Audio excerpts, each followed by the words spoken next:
মুখ্যমন্ত্ৰীৰ আমাৰ CM ট্ৰিপলে আত্মনিৰ্ভৰ অসম আঁচনি মুখ্যমন্ত্ৰীৰ আত্মনিৰ্ভৰ অসম আঁচনি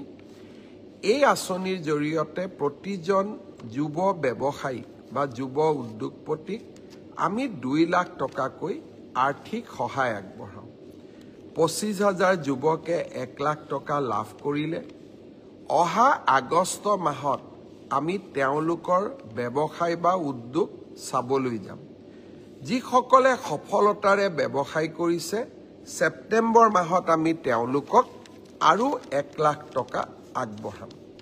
তাৰ লগে লগে অসমত এতিয়া ইন্টাৰভিউ চলি আছে যিসকলে CM ট্ৰিপলেৰ বাবে আবেদন কৰিছে তেওঁলোকে যাতে ইন্টাৰভিউত উপস্থিত হয় 30 মেৰ ভিতৰত আমি ইন্টাৰভিউ সামৰণি মাৰিব খুজিছো যাতে আমি নেক্সট ৭৫,000 যুৱক যুৱতীক 1 লাখকৈ টকা আগবঢ়াব পাৰো আৰু তেওঁলোকে এই টকাৰ সুযোগ বা উচিত ব্যৱহাৰ কৰিলে আৰু 1 লাখ টকা তেওঁলোকক আমি আগবঢ়াব পাৰো